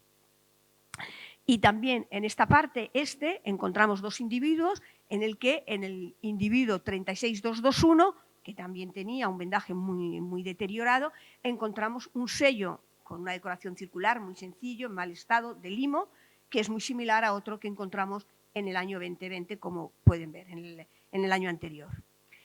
Pero en toda esta zona encontramos también dos individuos en la zona oeste que tenían un cartonaje, son romanos, son niños, como de unos 10 años o entre 7 y 10 años, y encontramos por primera vez un tipo de cartonaje distinto. Tiene una túnica de época romana muy característica, pero en este caso lleva una toga. Hasta ahora nunca nos había aparecido un individuo de época romana con este cartonaje, como una túnica, pero con una toga.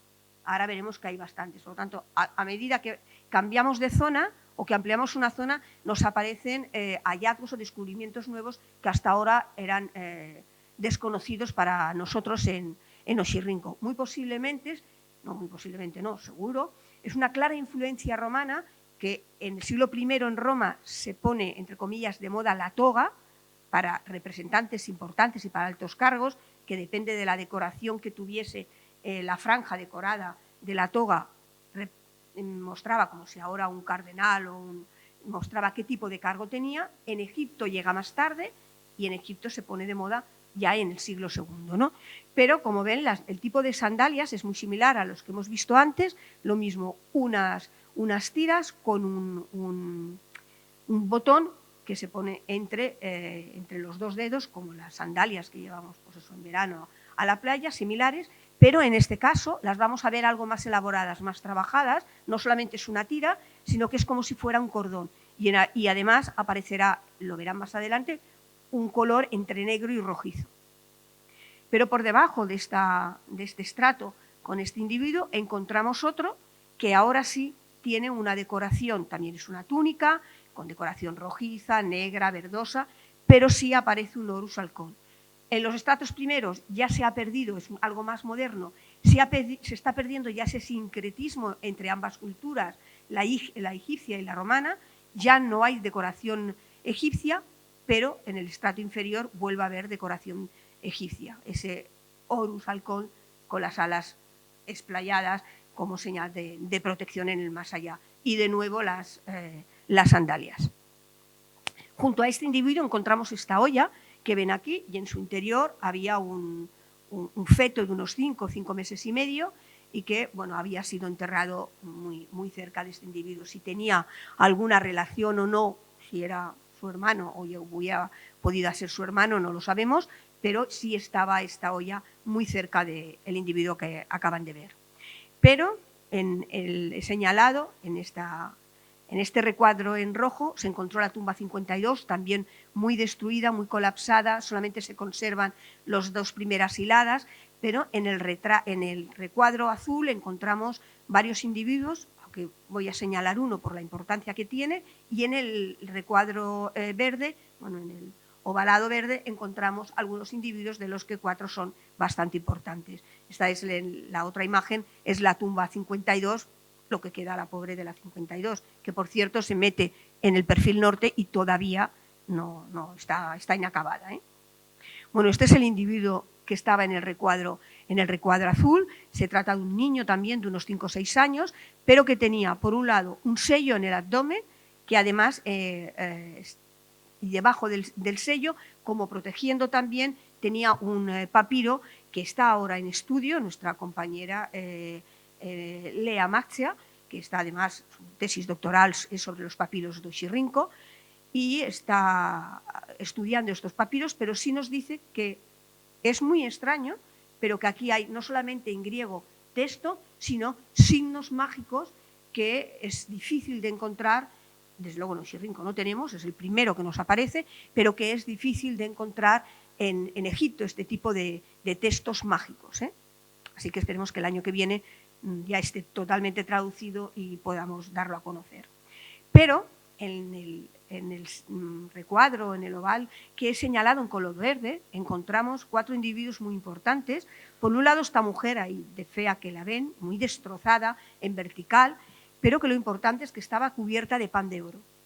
Aquí se ven en los oquedades oculares, esto es pan de oro, y a medida que íbamos limpiando las oquedades oculares, bueno, los antropólogos, las antropólogas, aún salía más pan de oro, pero también apareció restos de pan de oro en los brazos, en el pubis, en las clavículas. En su momento debió de estar cubierta de pan de oro por la importancia que tiene el oro para poder mantener el cuerpo, protección, es inalterable, es la carne de los dioses, y en el fondo es a lo que quiere convertirse el individuo cuando al final accede al más allá de forma eterna. Este es un individuo, un niño de unos 4 años que estaba muy cerca de esta mujer, que lo más importante es, por un lado, un sello, que ahora verán lo que había en el sello, la inscripción egipcia, claramente egipcia, es un jeroglífico, y bajo él había este papiro que estaba como doblado en varias capas, ahora se está desdoblando, de momento me parece que hay 4, y bueno, digo que está en estudio porque, como nos suele pasar siempre, hay muchos hallazgos que es 4 días antes de excavar la excavación. Así que, de momento, está en estudio y lo que sí que se ha podido es consolidar este papiro y separar las capas para que no se deteriore. Ya corro. Y, bueno, este es el sello dotado de vida eterna o tiene vida eterna, que es similar al que habíamos encontrado en el año pasado. Pero el año pasado, este es el del año pasado. Pero además este individuo, este niño de 3 o 4 años, tenía una pequeña lengua de oro en la boca, muy similar a la que antes han visto, y otra lengua de oro que encontramos en un resto de individuo, no podemos decir a quién pertenecía, porque estaba totalmente destrozado por encima de la tumba 53, que ahora hablará Maite, la doctora Maite, pero había solamente este fragmento. Y de repente estábamos ahí limpiando los restos de individuos de época romana y dijimos, uy, si esto brilla, pues era una lengua de oro.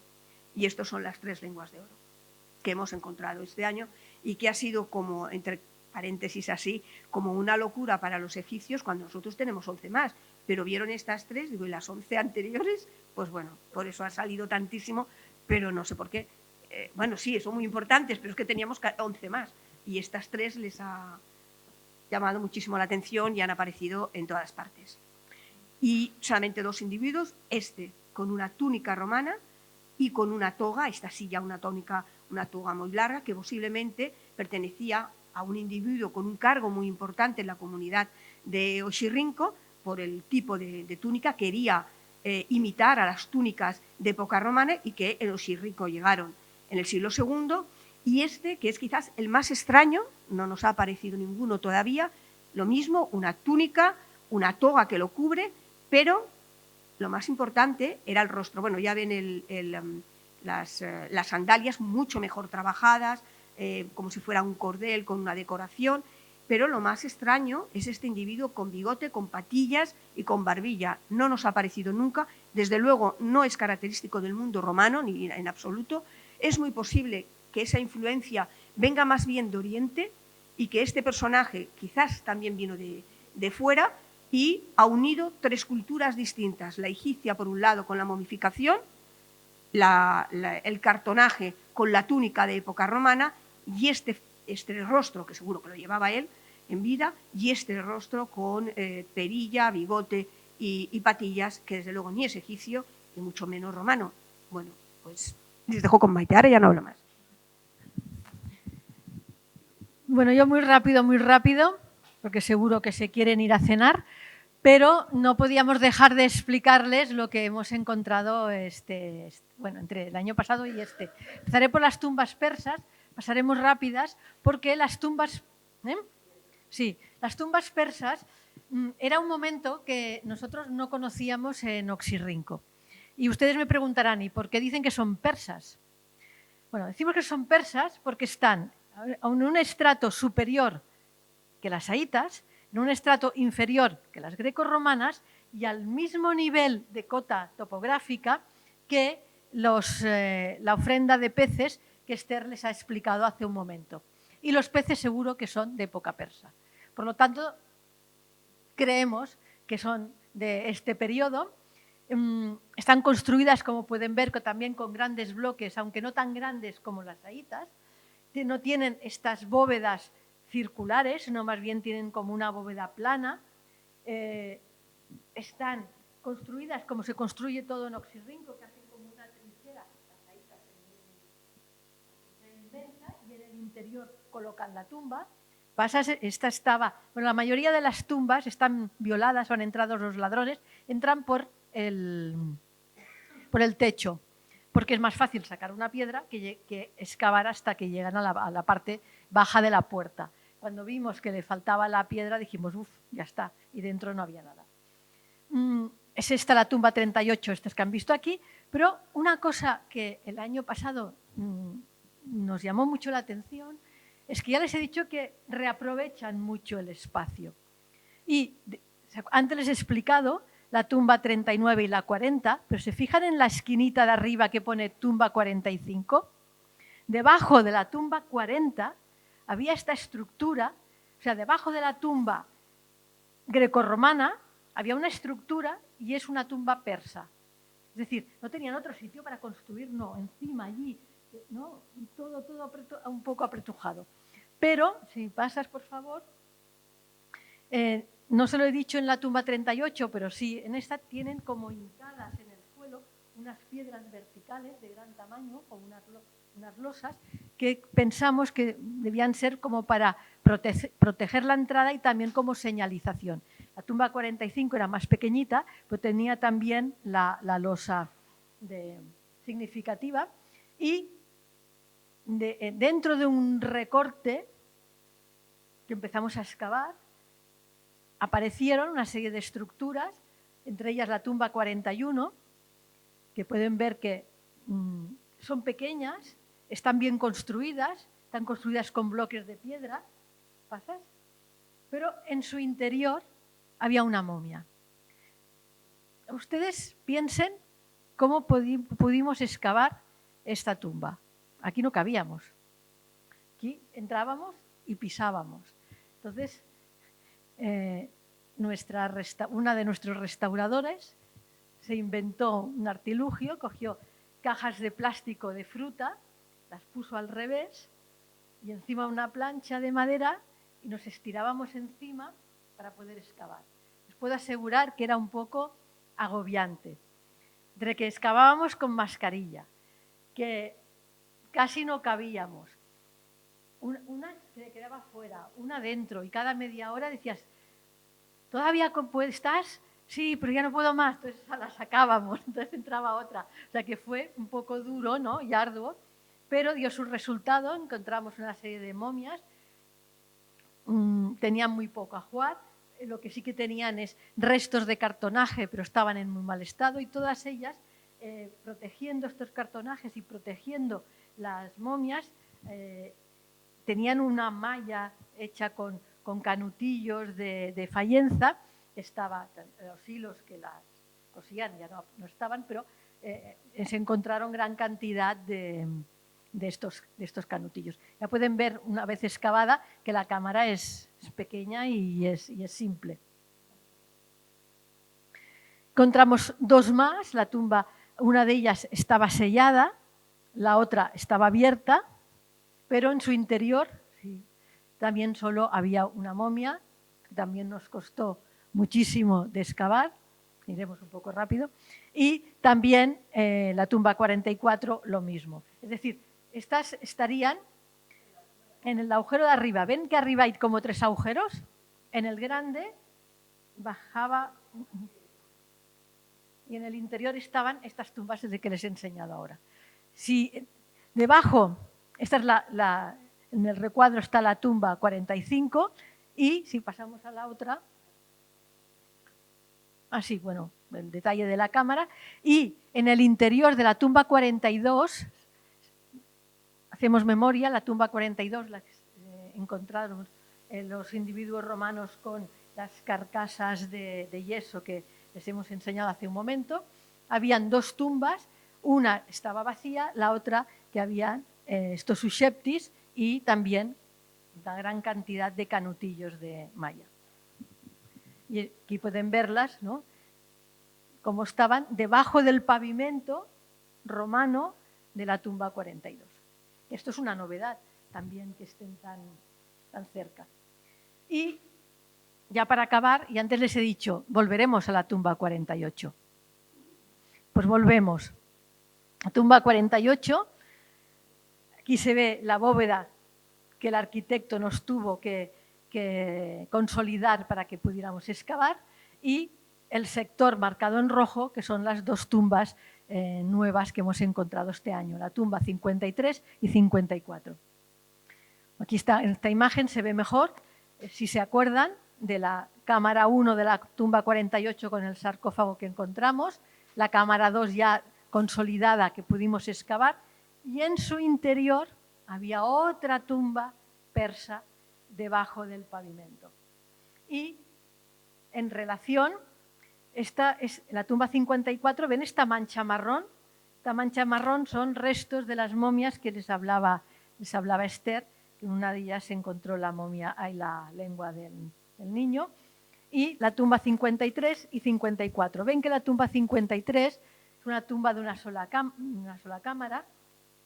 Por el tamaño de los bloques podemos asegurar que es de época saíta y que, ya les avanzo porque ya se ve, que en su interior había un sarcófago femenino, que estaba la tapa desplazada. También vemos que le falta una piedra en el techo, por lo tanto, habían entrado por allí y además parte de la pared estaba destrozada. En su interior solamente cabía, podríamos decir, casi el sarcófago, pero fíjense en los nichos, bueno, en uno porque en el otro está destruido, 2 nichos laterales que en este lugar se colocaban los vasos cánopes que contenían las vísceras del difunto. La momia estaba en muy mal estado, estaba troceada, pero la recogimos para su estudio antropológico en el laboratorio y entre medio de los restos ennegrecidos, ennegrecidos por las resinas y por los aceites de la momificación, apareció un magnífico amuleto de reposacabezas de piedra negra, la verdad es que de una factura preciosa, no tenía nada más. Y gran cantidad, otra vez, de canutillos. Fíjense el color tan azulado verdoso que tenían estos canutillos de esta momia femenina. Bueno, nos quedaba una tumba al lado. Empezamos a excavar, está entera. Bueno, no, ahora saldrá la parte superior que le faltará la piedra. Pues no, la parte superior estaba entera, la puerta delantera estaba entera. Bueno, a lo mejor han entrado por la parte trasera. La parte trasera también estaba entera. Es decir, no es la primera vez, porque la tumba que hemos visto antes persa también estaba cerrada, pero pensamos, bueno, es una tumba inviolada, es una tumba que nadie ha entrado desde época saíta, que vamos a ver, tenemos que abrirla. También, como dice Esther, las cosas pasan los últimos días de excavación, 3 días antes. El lunes, sí. Bueno, abrimos y ¿Cuál fue nuestra sorpresa? Además, bueno, daremos un poco así, ¿no? Pero cuando abrimos una tumba no se puede entrar enseguida. Tiene que salir como todo el aire viciado que hay en el interior. Entonces allí esperando, poniendo las cámaras a ver qué pasa, ¿no? Y lo que sí que pudimos ver es, ahora seriamente, lo que sí que pudimos ver es que era una tumba inviolada de época saíta que pertenecía a un individuo masculino. No es del mejor momento del arte saíta, no tiene nada que ver con los grandes sarcófagos ni los grandes vasos cánopes que Esther nos ha enseñado de la tumba 14 ni de la tumba número 1, pero sí que la importancia de esta tumba es que estaba sellada, que fuimos los primeros en entrar, y esto lo que nos ha permitido es poder estudiar con mucho detalle la colocación del ajuar funerario dentro de la tumba. Es decir, sí que se han encontrado piezas mejores, pero no sabemos, estaban como revueltas. Aquí hemos aprendido mucho al estudiar poco a poco pues, la colocación de todos los elementos. Es muy parecida a la tumba 53, tienen también los dos nichos, pero aquí sí que estaban los vasos cánopes, si los pueden ver. Y es muy curioso porque en el lado de la derecha ven que hay un vaso cánope que le falta la tapadera. La tapadera había caído o se les había caído en el momento de colocarla en la tumba y había como rodado y estaba un poco más adelante.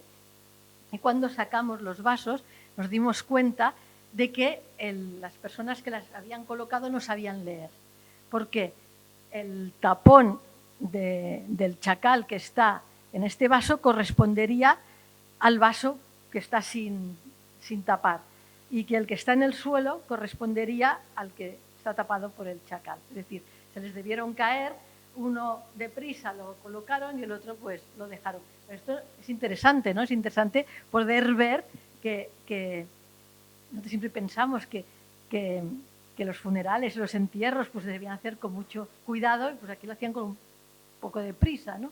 O tenían prisa. Pero también fue muy emocionante y muy interesante para nosotros. Sí, pasa. Bueno, ver la cara del personaje no es del mejor arte saíta, seguramente está sin acabar, pero sí que o sea, no era un gobernador como los de la tumba 14, pero también era un personaje importante porque podía pagarse un sarcófago y podía pagarse pues, su ajuar funerario. Bueno, estos son los vasos cánopes, los 4 ya sacados, pero esto es lo que yo me refería. Que nos hizo mucha ilusión y nos impresionó mucho es ver cómo los susceptis, estas figuritas funerarias, pues estaban como enterradas en la arena, todas bien colocadas. En un enterramiento, el número canónico de Uxeptis son 401. Son 365 por cada día del año, uno para cada día del año, y 36 que son los capataces. Nosotros tenemos 399. O se descontaron, o se perdieron 2 por el camino, pero bueno, quiere decir que es un número importante y que este señor pues, se enterró con el ajuar más significativo y más necesario, o sea, los vasos cánopes y los susceptis. Y también había una jarra de cerámica. Aquí ya todos los susceptis bien colocados, la verdad es que impresiona, ¿no? Todos en formación, podríamos decir. Y tuvimos que abrir las 2 puertas de la tumba para poder, si pasa la siguiente, Esther, por favor, para poder levantar la tapa. Aunque parezca que la momia está en buen estado, las vendas, la que las tocabas se deshacían y se sacaba la primera capa de vendas, y entonces se pudo ver que el difunto lo habían enterrado con los brazos cruzados como Osiris y se tuvo que llevar a casa al laboratorio para poder hacer el estudio antropológico. Sí, pasa. Y también pudimos recuperar una gran cantidad de los canutillos de malla, pero fíjense la diferencia de color. Los de la mujer eran azules, estos son más de tonos ocres. Y en el estudio antropológico se pudo observar que en el lugar del corazón pues había el amuleto de corazón, lo podemos ver ya una vez en limpio, y otros amuletos, aquí se ve, ¿no?, entre medio de las vendas. Eran epigráficos, ya no tiene la inscripción detrás, pero la factura del amuleto es buena.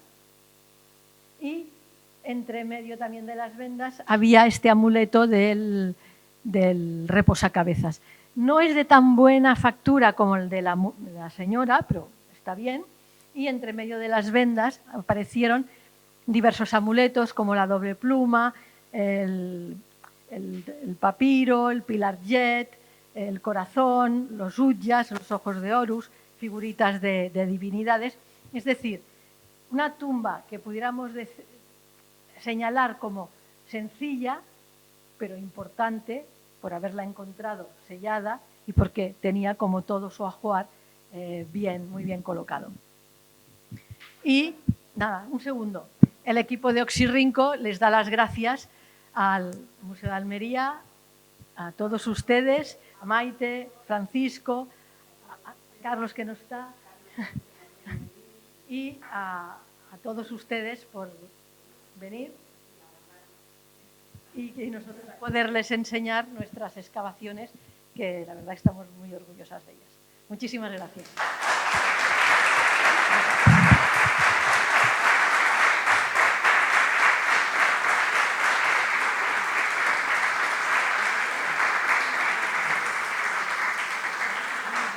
Bueno, muchísimas gracias, Esther, muchísimas gracias, Maite. Es un poco tarde porque el museo cierra prácticamente ahora, pero si que alguien quiere hacer una pregunta, de acuerdo, una pregunta.